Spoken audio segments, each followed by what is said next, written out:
G'day mates, my name is Steve Irwin, aka the Crocodile Hunter. Today, we're up in Michigan looking at these freshwater streams. And by golly, it's a ding-dong didgeridoo kind of day, eh? Crikey, look at that.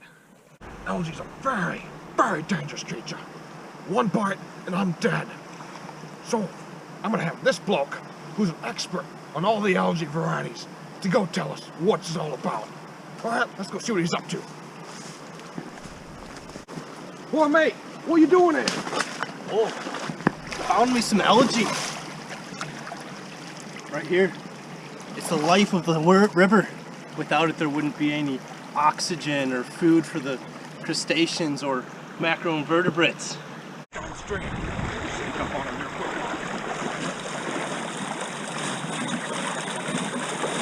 Oh, mate, what you doing there? What? Didn't see you there, eh? We're collecting macroinvertebrates. See these little guys? Oh, crikey, that thing's dying. They live on rocks.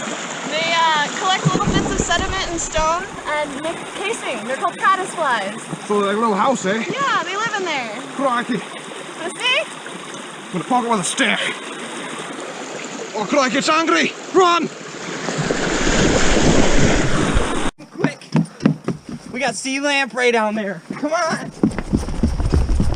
These invasive sea lamprey come into these creeks like this here at Penrose Creek, spawn, the larvae hatch, burrow into the bottom in the sand and the sediment, face up and filter feed and eat plankton and other aquatic invertebrates and stuff like that.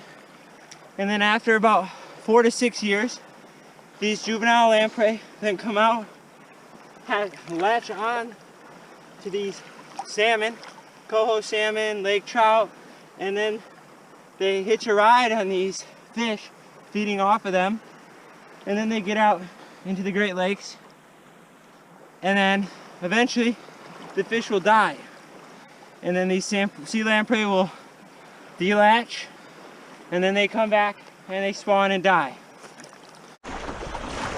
Oh, crikey, who are you? Have y'all ever heard limno, a rock snot? What kind of snot? Rock snot. Algae from Eastern Europe, Asia.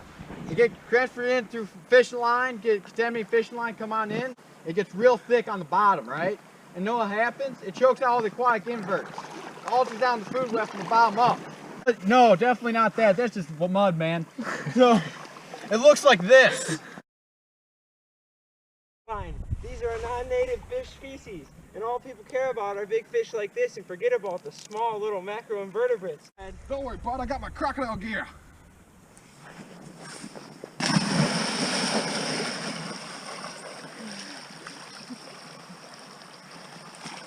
Oh, crikey, it is. Look at that. That's a fire. That's a nice one. Yeah, man. Oh, let me just wrap his face. That's how we do it in Australia. Keep them all tied up so they don't come undone. Look at that. Tie up your fish? Oh, just the crocodiles. Look at him go. Oh, crikey, man.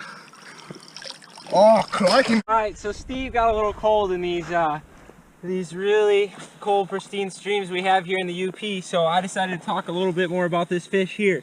This is a non-native steelhead, and these guys get pretty large, as you can tell, and they come up streams like this and they spawn. Okay, and these fish do not spawn when they die. So we're gonna let this guy go so he can live and see another day.